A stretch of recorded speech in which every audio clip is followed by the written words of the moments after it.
안녕하십니까. 반갑습니다. 오늘 통역성경 9번째 시간입니다. 오늘은 여러분들에게 예고를 드렸던 대로 고린도전서를 공부해 보도록 하겠습니다. 그래서 오늘 본문은 이 고린도전서 3장 1절부터 3절까지고요.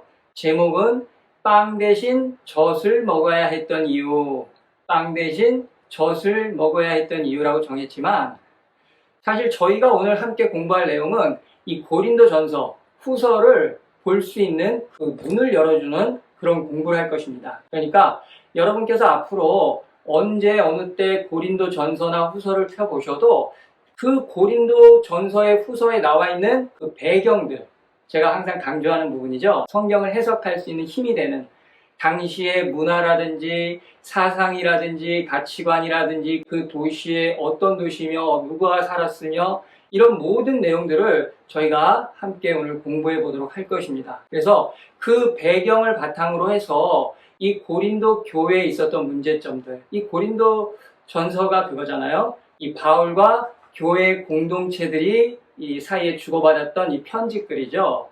근데 그 편지글 안에 있는 내용들은 다 이 고린도 교회 공동체가 가지고 있었던 많은 문제점들을 이렇게 바울 사도와 서신으로 주고받았던 거란 말입니다. 그러니까 그 내용들을 저희가 일부에서 공부하는 그 배경을 통해서 그 내용들을 해석하고 이해할 수 있는 그런 시간을 가지려고 합니다.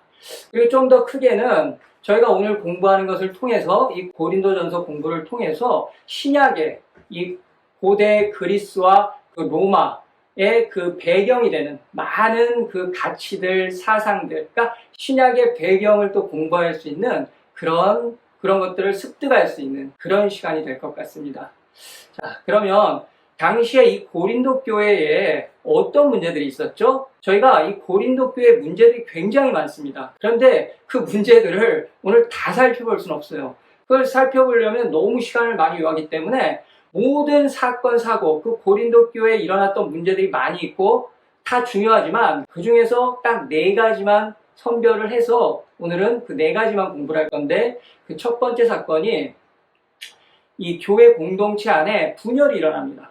파당이 갈리죠. 그리고 또 두 번째 사건은 근친상간 사건이 있었어요. 이 성경에서는 포르네이아라는 단어로 일축해서 음행, 음란 이렇게 나오죠. 그리고 세 번째 사건은 성도들 간에 이 소송 문제가 있었단 말입니다. 그리고 마지막 4번째 사건은 이 공예배 시에 이 공동체 안에 특히 이 여성들 중에 머리에 무언가를 쓰지 않아서 벌어졌던 그런 당시에 그 사건들이 있었습니다. 바로 이 4가지 사건을 저희가 오늘 해석할 것입니다. 자, 여러분, 그럼요, 이 고린도 교회에서 주고받았던 편지잖아요. 이 편지글이잖아요.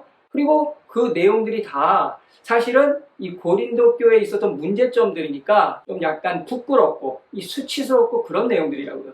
그러면 당시에 그 고린도 교회 공동체가 그런 자신의 그 교회의 치부를 보여주는 그런 내용들을 이 외부에 오픈하거나 알리고 싶었을까요? 아니죠. 전혀 그러지 않았다는 거죠. 그리고 이 바울 사도가 당시에 이 고린도 서신을 쓰면서 이 서신이 지금 안에 들어오리라고 생각을 했겠습니까? 아니죠. 왜? 이게 굉장히 어떻게 보면 개인적인, 공동체의 이야기이긴 하지만 굉장히 개인적인 이야기라고요. 그래서 바울 사도는 그런 예상을 못했단 말입니다.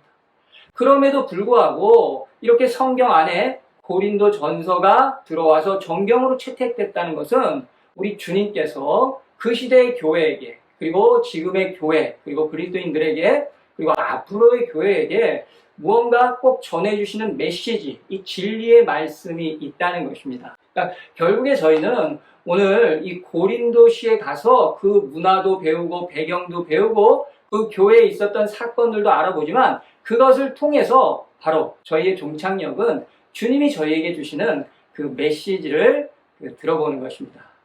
그러면 여러분, 저희가 이 고린도 전서를 공부하기 위해서는 어떤 방법을 가져야 하냐면 바로 저희가 고린도시로 가는 것입니다. 그래서 이 시간과 공간을 초월해서 그 당시에 그 고린도 땅으로 가서 이 고린도 땅에 있는 문화, 역사, 배경, 여러 사상, 가치관들을 공부하다 보면 당연히 그 고린도시를 구성하고 있는 구성원들을 저희가 배울 수 있게 됩니다.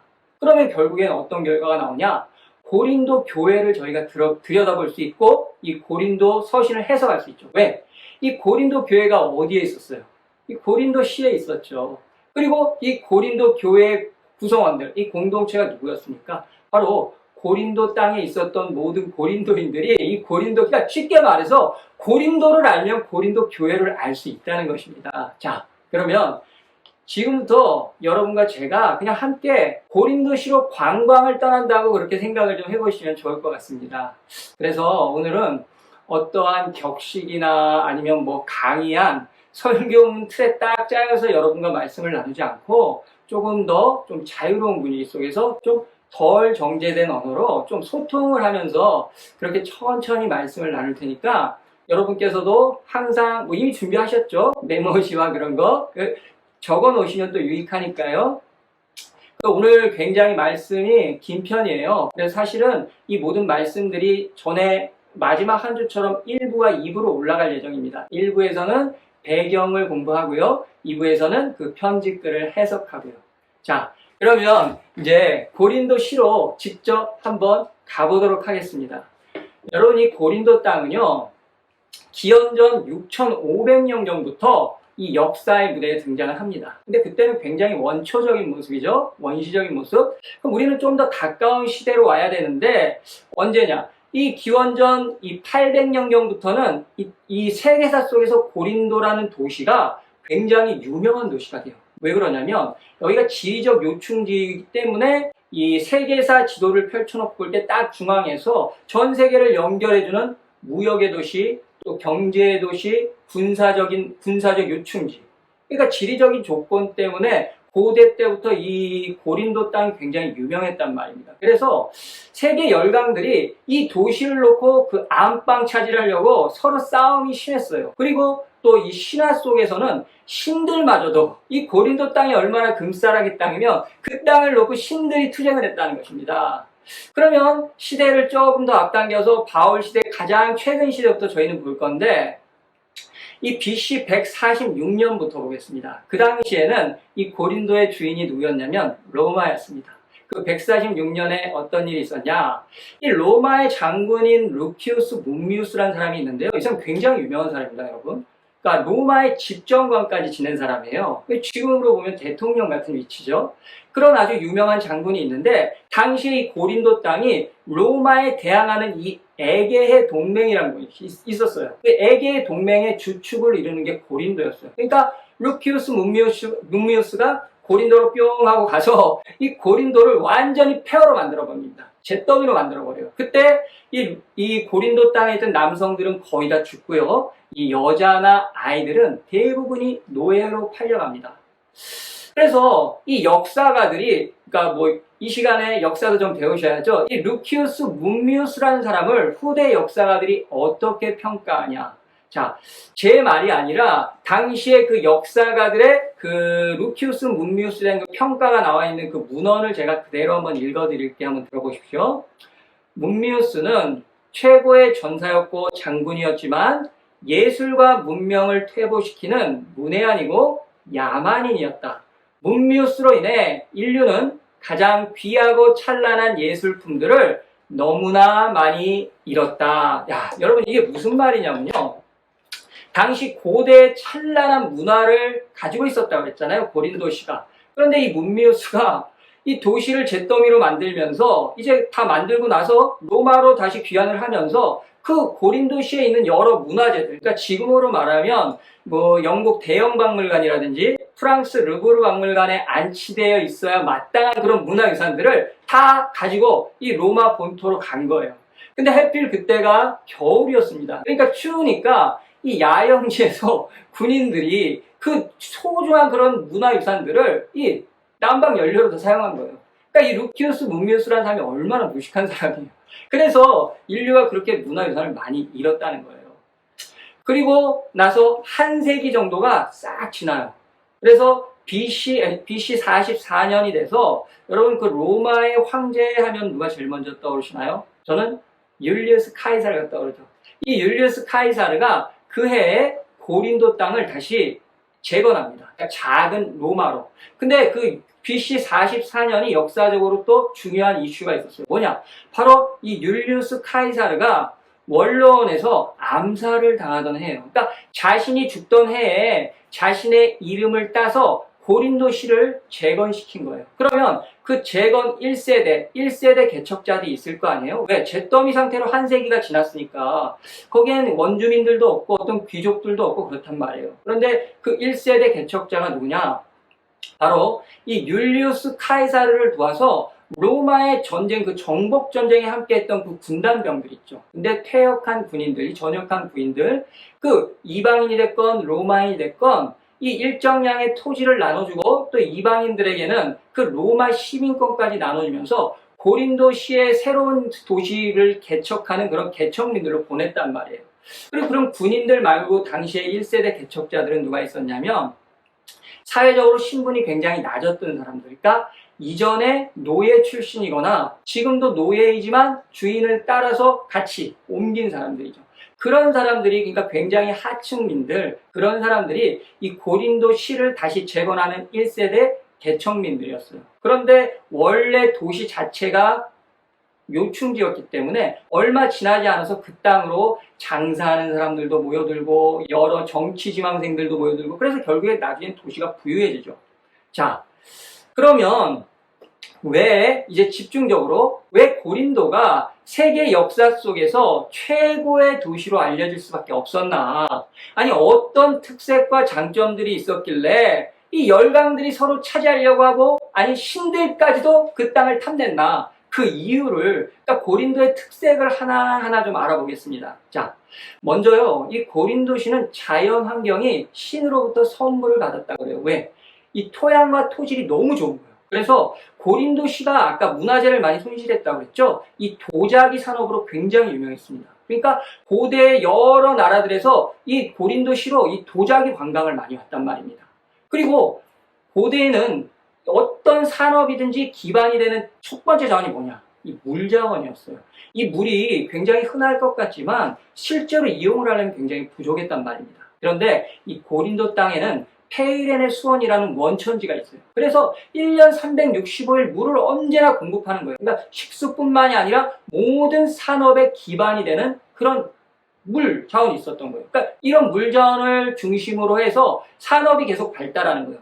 바울이 했던 직업이 뭐죠? 천막업, 가죽공업, 이런 산업도 발달하고요. 제조업, 그리고 고린도에 좀 이따 공부하겠지만 신전이라든지 건축물이 많죠. 이 건축업, 그러니까 모든 산업의 바탕이 되는, 그러니까 한마디로 부유한 도시를 만들 수 있는 모든 인프라를 구축한 곳이 바로 이 고린도 땅이었습니다. 자, 그러면 그런 자연 환경 속에서 이번에는 지리적 특색을 볼게요. 그래서 그 지리적 특성 때문에 이곳이 경제적으로, 무역적으로, 군사적으로 요충지였단 말입니다.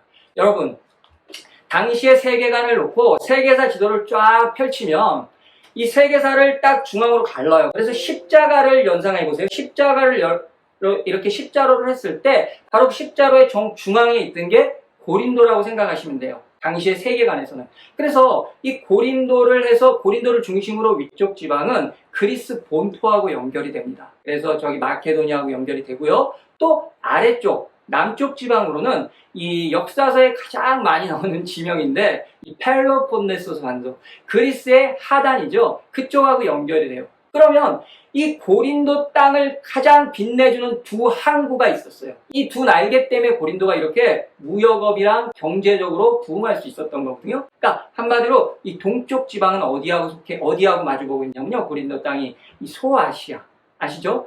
버가모, 에베소, 투아디라, 이런 소아시아. 그리고 조금 더 가면 팔레스틴 지방 있죠, 이스라엘. 그리고 좀 더 가면 뭐 아수르, 바벨로니아, 이 메소포타미아 지방, 그리고 이집트 지방, 이 수리아 지방. 그러니까 쉽게 말해서 당시에 그냥 동방이라고 말했던 이 동방과 서로 마주하고 있단 말이에요. 근데 거기에는 항구가 있죠. 무슨 항구냐? 갱그레아 항구가 있었어요. 그리고 이 해협이 바로 에게해였어요. 에게해. 그럼 반대편은 어디겠습니까? 이탈리아, 로마. 우리들이 지금 알고 있는 건 유럽 쪽이죠. 이 반대쪽 서쪽에는 또 레카이움 항구라는 곳이 있었어요.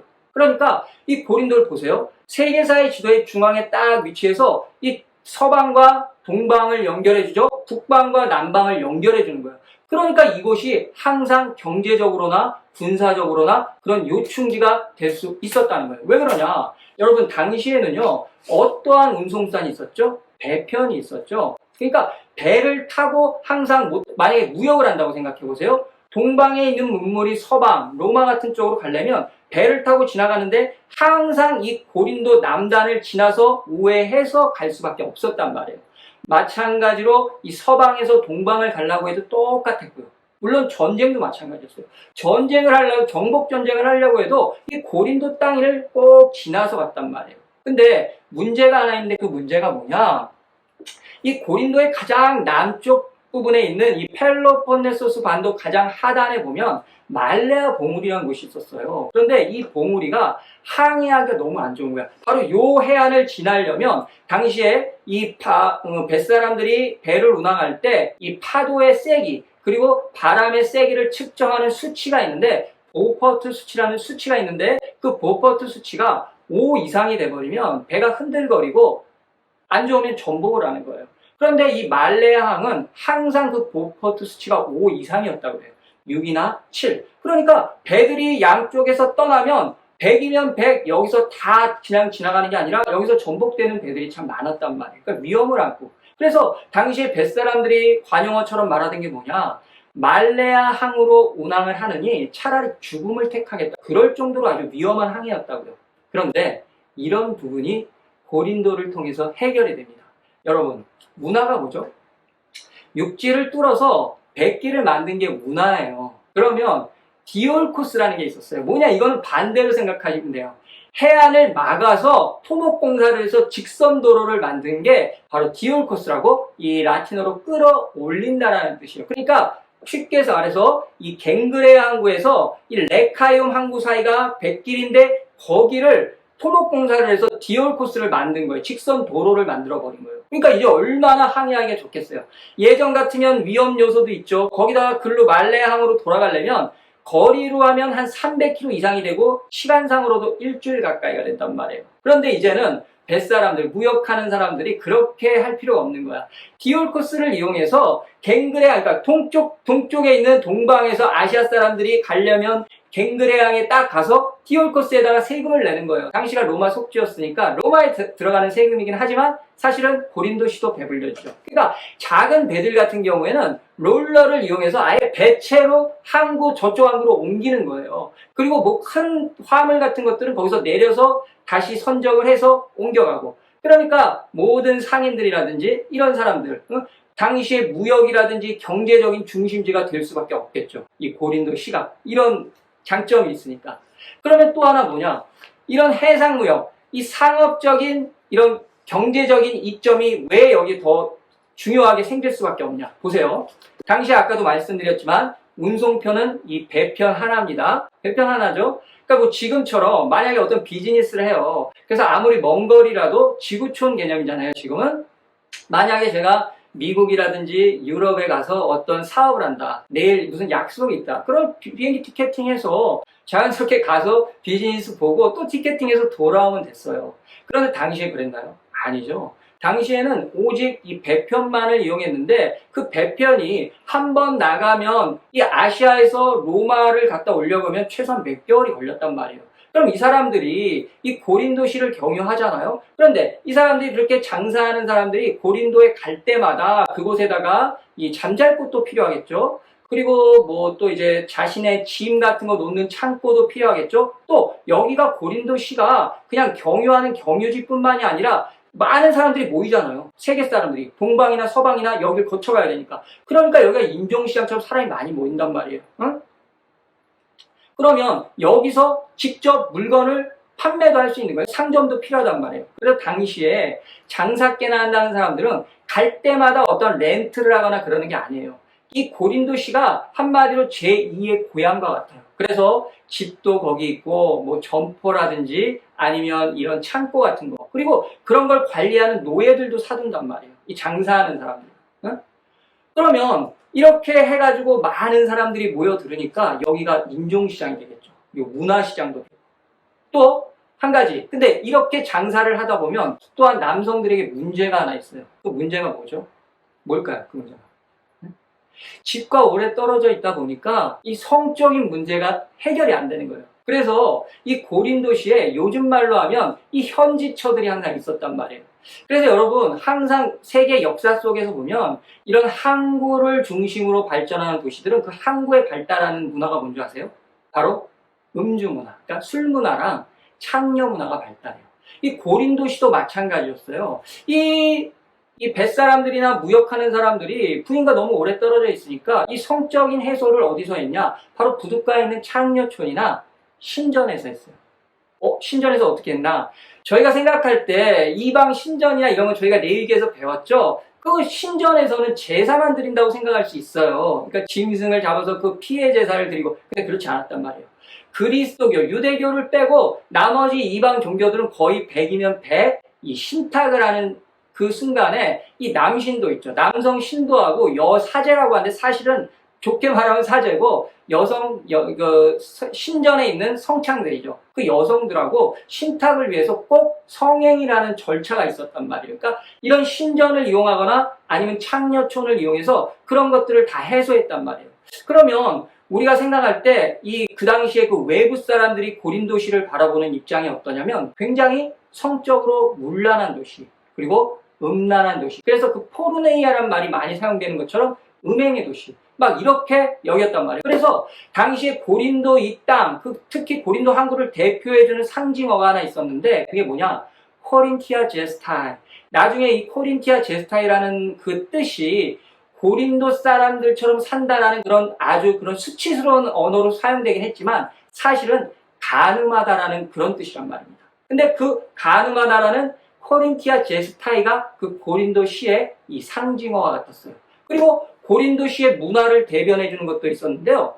당시에 그 필라타이로스하고 폴리오코스라는 사람이 쓴 아주 유명한 희극이 있어요. 코린티아스테스라는 이 창녀를 쫓는 사람들이라는 그런 연극이 지금으로 말하면 헐리우드나 우리 충무로에서 열리는 그런 블록버스터였단 말이에요. 그러니까 이 도시가 이 외부에서 볼 때는 굉장히 문란하고 이 항구라는 그런 이점 때문에 무역의 도시, 경제적인 도시가 되기도 하지만 이런 좀 이렇게 음란한 도시로 그렇게 알려졌단 말이에요. 그런데 그건 외부의 상황이고 실제로 그 고린도시에서도 그랬을까요? 여러분, 근데 고린도시에서는 절대 그랬지 않았어요. 이 고린도시에서는요, 아예 이 창녀촌 문화나 아니면 신전 이런 사업들을 사업으로 보고 관광 사업으로 봤으니까 국가가 적극 장려하는 그런 국가 공인, 그런 관광 사업이었다면 아주 특판된. 그게 왜 그러냐?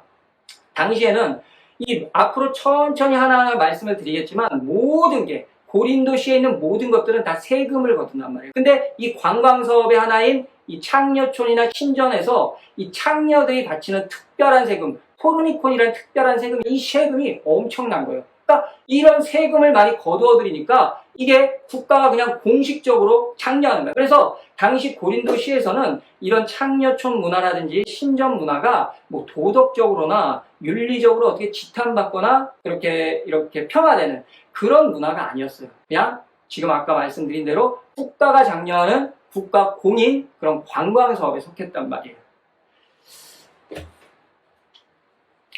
그러면 이 도시가 이렇게 좀 음란하고 그렇게 했지만 그런 관광 사업들이 발전하는데 그 관광 사업의 중심이 바로 신전과 이런 창녀촌 문화였고요. 그 다음에 또 도시를 대표해 줄 수 있는 특색 있는 문화가 뭐가 있을까요? 온천이 있었습니다. 아까 제가 물이 좋다고 그랬죠? 여러분, 요즘은 저희가 온천 하면 일본 생각하는데 바울 당시에는 이 고린도가 온천물로 굉장히 유명했어요. 그래서 신전 관광뿐만이 아니라 온 세계 관광객들이 다 이 온천에서 관광을 하기 위해서 다 몰려들었단 말이에요. 그리고 또 하나 특색 있는 문화가 뭐였냐? 극장 문화였어요. 제가 아까 방금 말씀을 드렸던 필라타이로스와 폴리오코스의 그 희극을 만들었던 그 연극 같은 거, 코린티아스테스 같은 연극 같은 것들이 상영되고 그 외에도 많은 연극 같은 거, 그리고 이따가 천천히 설명을 드리겠지만 이 도시가 철학의 도시예요. 그러다 보니까 웅변대회 같은 게 극장에서 이렇게 연극처럼 열렸단, 공연이 됐단 말이에요. 그러니까 공연 문화가 이렇게 발달돼 있죠. 그리고 또 한 가지 또 특색 있는 문화를 설명드리자면 뭐가 있냐면 병원이 발달이 됐어요. 물론 병원이라고 해도 지금 우리가 생각하는 것처럼 굉장히 과학적이고 의술이 발달된 그런 병원은 아니었어요. 사실 아스클레피오스 사원이라고 해갖고 여기도 신전인데요. 이 병을 치유하는 신이 있는 신전이죠. 근데 고대에도 간단한 이런 꼬매는 수술 이런 건 있었습니다. 그런데 대부분이 이 주술의 힘을 빌리는 거죠. 그런데 정말 특이한 게 그 주술로 병을 고치는 사람들이 보면 문헌에 굉장히 많이 나와요. 그래서 전 세계에서 또 관광객들이 아픈 사람들이 병을 고치기 위해서 또 고린도에 모여드는 거예요. 그냥 보세요. 이 고린도는 정말 이 특색적인 문화가 굉장히 많았다는 것입니다. 그리고 아까 제가 말씀을 드렸던 그 토양이 좋아서 도자기 문화도 있었고, 또 아까 그런 말한 신전 같은 유적지들도 굉장히 많았고, 그리고 또 고린도를 대표하는 문화가 있어요. 이게 아주 굉장히 최고의 문화라고 할 수 있죠. 뭐냐? 운동 경기예요. 여러분, 지금 우리 시대의 운동 경기, 세계인의 축제, 세계인의 축제의 꽃이다 하면 뭐죠? 올림픽이 있죠. 그리고 월드컵이 있죠. 당시에도 그랬어요.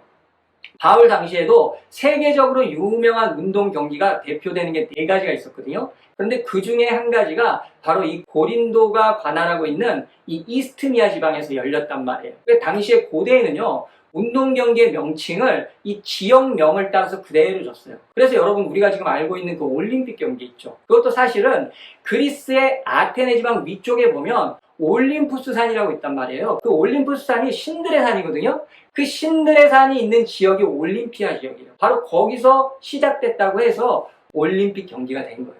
마찬가지로 고린도의 하단에 위치한 그 펠로폰네소스 반도 옆에 있는 이스트미아 지방에서 시작된 경기가 바로 이 이스트미아 경기예요. 그 이스트미아 경기가 2년에 한 번씩 열렸어요. 근데 그 경기 종목들이 보면 요즘에 올림픽 종목들이 없는 게 없어. 이 육상 경기 다 있어요. 100m, 뭐 1000m, 장거리 달리기, 마라톤, 투포환, 창 던지기, 멀리 뛰기, 높이기 다 있어요.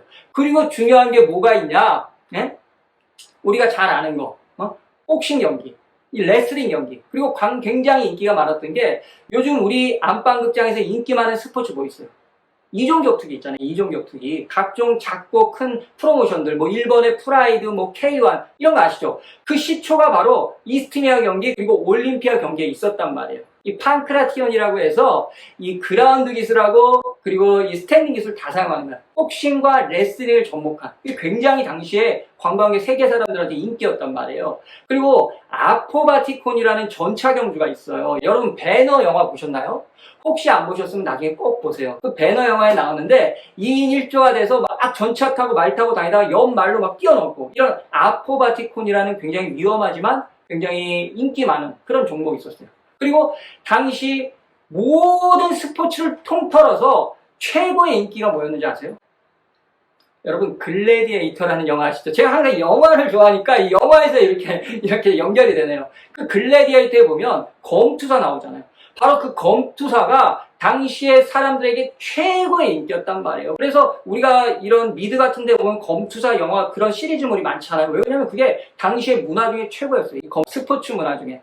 그리고 그런 이제 이스트미아 경기 같은 게 열리면 세계 각지에서 관광객들이 그거 보려고 오는 거예요. 막 지금하고 똑같아요. 그리고 여러분 생각해 보세요. 지금 어떤 도시에서 만약에 올림픽을 개최한다고 생각해 보세요. 그럼 그때 도시 어떻게 하죠? 벌써 몇 년 전부터 그 올림픽을 준비하기 위해서 이 올림픽 운동선수들이 그 경기를 준비하는 건 그냥 기본이고요. 그 올림픽이 기반이 돼서 그 도시의 모든 기반 사업들이 갑자기 성장을 해요. 그러니까 한마디로 경제가 급성장을 해버리잖아요. 왜? 돈이 되잖아요. 모든 세계인들이 찾아오니까 이 관광상품을 개발해서 이렇게 되잖아요. 마찬가지예요.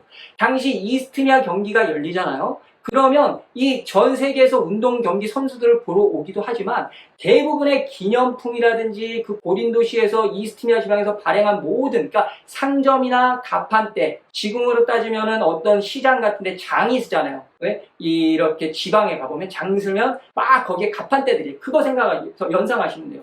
그런 게 아주 즐비했단 말이에요. 그래서 이 고린도 지방이 다른 특색 있는 문화들로 인해서 경제가 부흥하기도 했지만 이 운동 경기 때문에 이스트미아 경기가 열릴 때마다 이 고린도시는 그냥 부자 동네가 되는 거예요. 쉽게 말해서 저나 여러분이 만약에 이 이스트미아 경기가 열릴 때 그 지역에 가서 뭐 빵집을 낸다든지 아니면 요즘 커피 전문점 같은 걸 낸다든지 과일 가게를 열어 뭘 열어도 그냥 무조건 대박집이 되는 거예요. 그래 당시에 그래서 고린도가 그렇게 부유하고 경제 강국이 됐던 겁니다. 그런데 역사적으로 보면요, 이 이스트미아 경기가 주후 48년과 52년 사이에도 열렸었어요. 그런데 그때 바로 바울이 고린도를 방문하죠. 그럼 바울은 그때 그 운동 경기만 참관한 게 아니라 그 즐비하게 서 있는 가판대들에서 그 이스트미아 지방에서 파는 그 특산물들도 보고 상인들도 보고 모든 것들을 경험한 거예요. 그래서 고린도전서에 보면 바울 사도가 그러잖아요. 운동 경기장에서 죽을 힘을 다해서 전력 질주하는 그 운동선수를 그렇게 표현하잖아요. 어떤 단어를 통해서 바울 사도가 그게 뭐냐? 자신이 다 경험한 거예요. 자신이 시각적으로 경험한 모든 것을 이 글에다가 바울은 그대로, 그러니까 그 당시에 문화적인 것이죠. 다, 모든 게. 자, 이런 스포츠적인 문화가 있었어요. 그리고 여러분, 팁으로 하나 알아두실 것은 당시에는 이 운동 경기를 할 때 유니폼이 참 특색이 있었습니다. 지금 올림픽 경기에 아주 세계 각국 선수들이 오면 그 유니폼이 특색이 있어서 알아보잖아요. 그런데 당시에는요, 모든 스포츠에 참여하는 그 선수들이 이 유니폼이 바로 알몸이었어요. 옷을 입지 않고 이렇게 운동 경기를 했다고요. 그러니까 알아두시면 돼요, 팁으로. 자, 그러면 이것 말고도 또 고린도를 아주 고린도답게 만드는 것, 그렇게 부유하게 만드는 그 특색이 있는 도시에 또 다른 특색 있는 문화가 뭐가 있었냐면요. 아까 제가 잠깐 언급했는데 철학. 그래서 이 고린도를 어떤 도시라고 하냐면 철학의 도시. 이 철학을 사랑하는 도시라고, 웅변을 사랑하는 도시라고 그랬어요. 여러분, 우리가 철학하면 제일 먼저 떠오르는 도시가 어딥니까? 그리스의 아테네죠. 그리고 철학자는 누구예요? 소크라테스. 그리고 소크라테스의 제자였던 크소노폰, 플라톤, 그리고 그들의 제자였던 이 아리스토텔러스. 그 이후에는 뭐 로마의 웅변가고 정치가였던 키케로, 그리고 또 세네카, 또 퀸틸리아누스, 뭐 이 정도 대표적인 당대의 그 철학가들이죠. 웅변가들. 그런데 이 고린도시에는요, 그런 웅변가들이 있었어요. 그런데 자칭 그런 철학가들의 후예라고 말하는 소피스트들이 있었어요. 근데 이 소피스트들을 이 바울 사도가 뭐라고 불렀죠? 말쟁이라고 불렀어요. 근데 그거는 바울 사도가 말쟁이라고 바울 사도만 고유적으로 부른 게 아니라 당시에 진짜 철학을 하는 철학자들, 이 그리스 아테네의 진짜 오리지널 철학자들은 이 고린도시에 있는 그런 모든 철학자들을 비꼬면서 좀 아주 수준 낮게 보면서 그렇게 말쟁이들이라고 불렀단 말이에요. 왜 그러냐면 이 철학자들, 진짜 1세대 철학자들, 소크라테스의 후예들은 추구하는 게 뭐예요? 진리 탐구예요. 어떠한 명제를 놓고 그 명제에 대한 진리에 도달하기 위해서 그거를 해석하는 방법론적인 걸로 웅변과 이 수사학, 변증법 같은 걸 사용해서 그런 것이 발달하는 거란 말이에요. 그래서 진리 추구가 목적이었어요. 그래서 그 진리 추구한 것을 대중에게 전달해 주는 게 그게 진짜 철학자들의 목표였단 말이에요. 그런데 고린도시에 있던 이 소피스트들, 말쟁이들은 그 추구하는 게 다른 거야. 이 사람들은 진리 추구가 아니에요.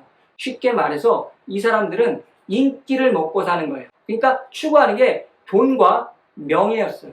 그러니까 자신들의 인기를 먹고 사는 사람. 그러니까 한마디로 이런 고린도시에 있는 말쟁이들, 이런 웅변 철학은 문화상품하고 같았단 말이에요. 지금으로 생각하면 뭘 생각하시면 되냐면요. 여러분, 왜 우리들 지금 연예인들 있죠? 특히 아이돌 문화. 이 아이돌 연예인들이 뭐 먹고 살죠?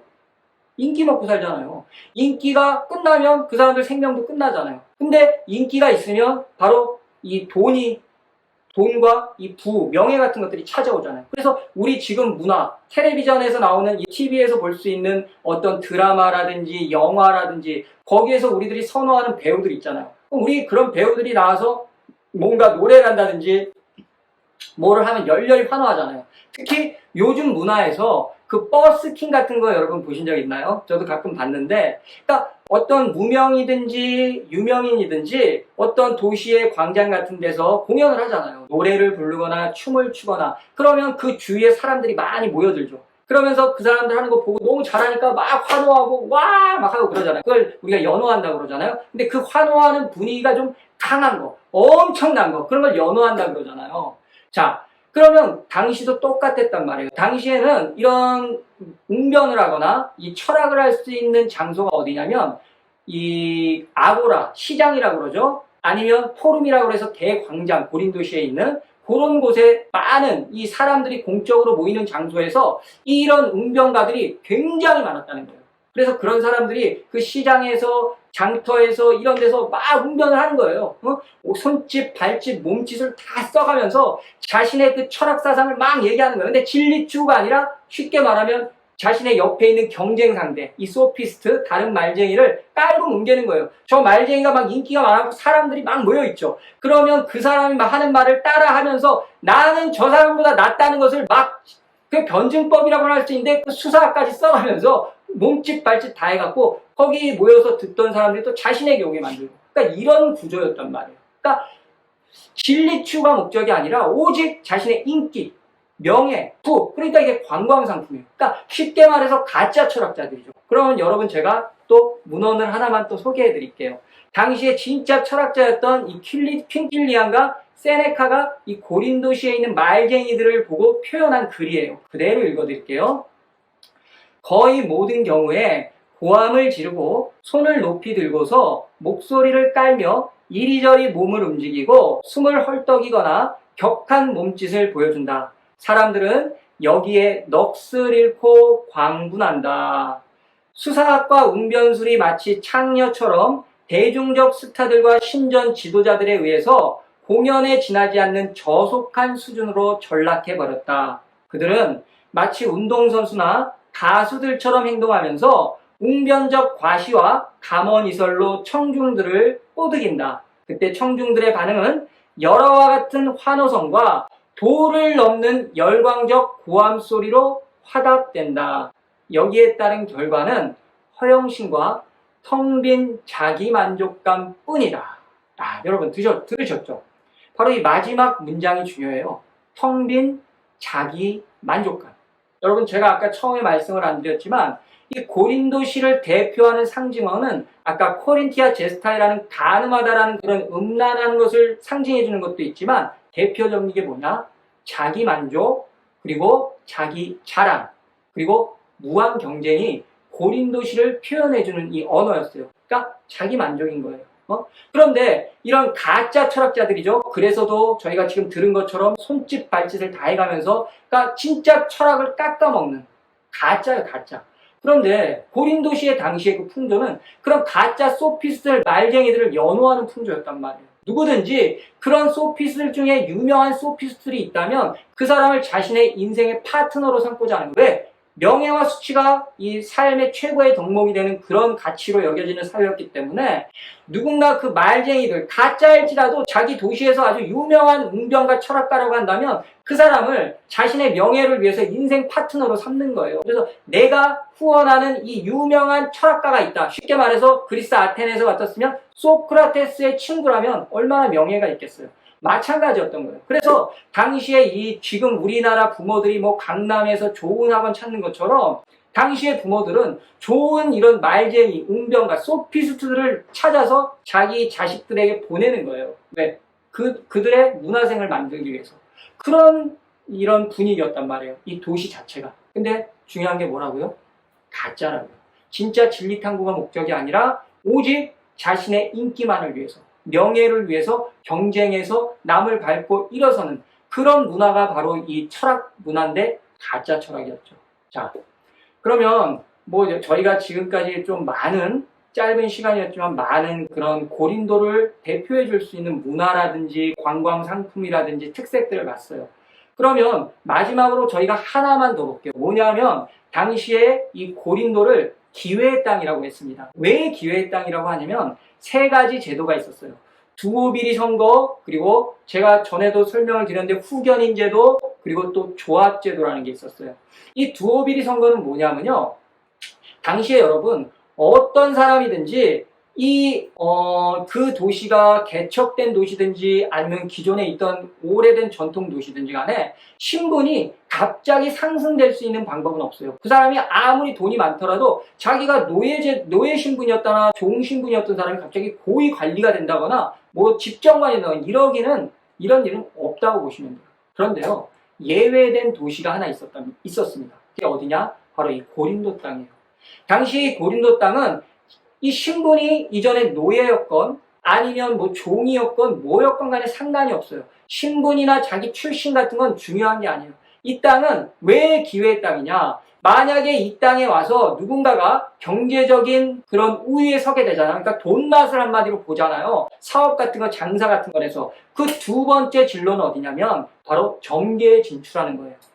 지금 어떻게 보면 우리나라를 생각해 보셔도 되잖아요. 보통 정치인들이 돈 없이 정치를 하나요? 제가 듣기로 지방선거만 하려고 해도 굉장히 그러니까 돈이 없으면 정치도 할 수 없다고 그러죠. 정치를 할 수 없는 거잖아요. 마찬가지였어요. 그러니까 돈이 생기면 경제의 맛을 보면 그 다음은 권력이에요. 명예예요. 그래서 그 당시에도 정계에 진출하는 거예요. 그런데 중요한 게 누구나 만약에 자신의 사비를 털어서 그 재건되는 새로운 개척 도시에다가 도로를 깔아준다거나 공적인 어떤 관공서 같은 걸 지어준다거나 하면 로마에서는요, 그냥 있지 않고 이런 사람들에게 이 관직을 수여해줬어요. 그 공무원이 되게 해주는데, 지금 우리가 생각하는 뭐 9급 공무원이라든지 뭐 8급 공무원 같은 이런 계급, 낮은 계급이 아니라 그걸 바로 두어빌이라고 그랬거든요. 그 관직을요.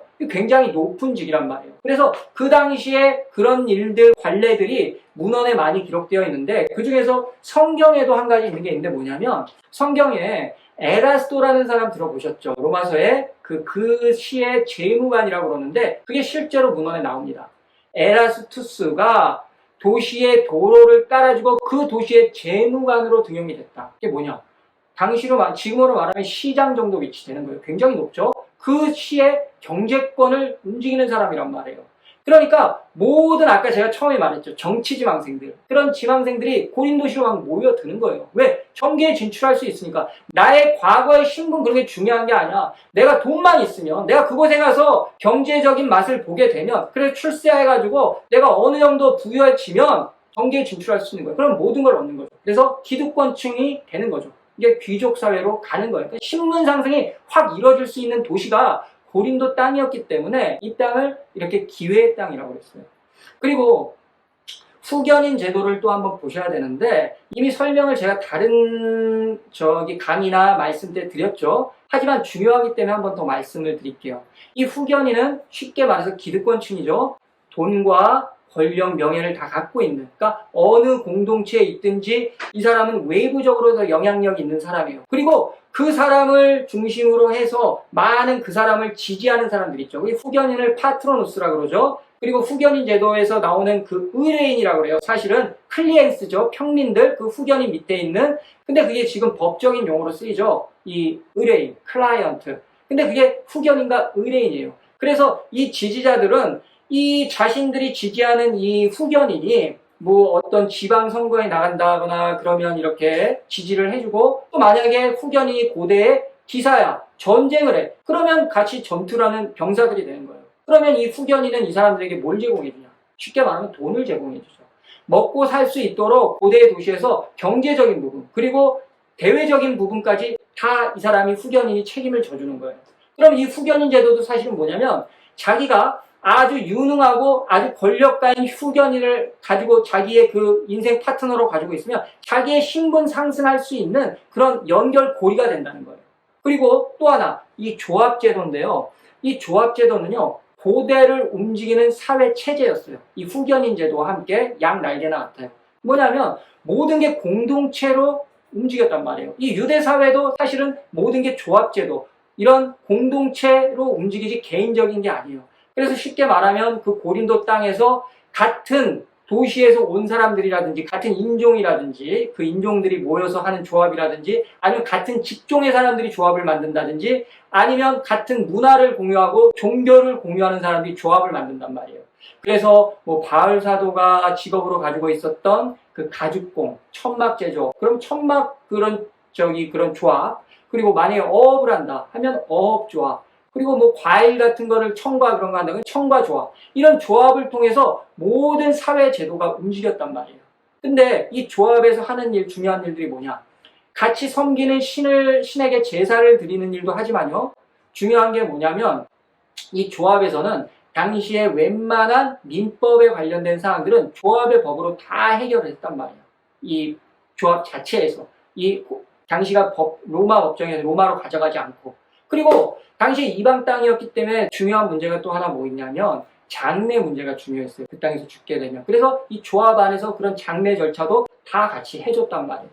근데 이런 모든 제도들이 바로 이 신분 상승을 위한 그런 발판이 되는 제도들이었어요. 자, 그럼 여기까지가 저희가 지금 고린도시의 그 특색 있는 문화, 왜 고린도가 그렇게 부유한 도시가 됐고, 왜 그리고 그 땅이 그렇게 신들까지도 경쟁을 다투면서 그렇게 서로 차지하려고 하는 땅이 됐냐, 그 이유에 대해서 지금 우리가 살펴봤죠. 그러니까 고린도시를 우리가 들여다봤습니다.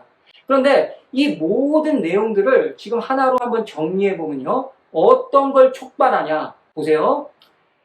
철학, 그 소피스트들이 서로를 밟고 일어나서 경쟁해서 인기를 얻는 거나 아니면 또 두오빌이 이 선거도 경쟁을 뚫고 나가야죠. 운동 경기, 이스티미아 경기도 뭐예요? 경쟁에서 살아남는 거예요. 그러니까 무한 경쟁이에요. 사업, 무역도 마찬가지죠. 돈을 벌어야지만 어딘가에 자기의 권력을 둔다든지 뭘 둘 수 있으니까. 이 모든 것들이 당시에 이 고린도시의 분위기를 조성하는 거예요. 무슨 분위기? 무한 경쟁, 자기 자랑, 자기 홍보, 셀프 프로모션.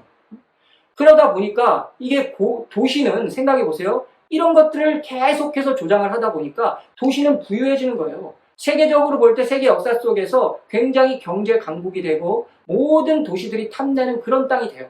하지만 반대로 생각해 보세요. 바로 경쟁심, 이기심, 욕심, 자기만 하는 결과주의, 과정은 무시되는 결과주의. 여기서 생겨나는 게 뭐예요? 결국에는 이 도시가 썩어 들어가는 거예요. 한쪽에서는. 그러니까 고린도 땅이 당시에 바울 사도가 그렇게 선교를 하는 고린도 땅이 이런 땅이었어요. 그러니까 바울 사도가 전하던 그리스도교는 이타적이잖아요. 응? 낮아지고 뭐 그런 종교였죠. 근데 그것과는 이 교리적으로 충돌이 일어날 수밖에 없는 그런 사상과 가치관이 꽉 붙잡고 있는 동네가 바로 이 고린도 땅이었단 말입니다.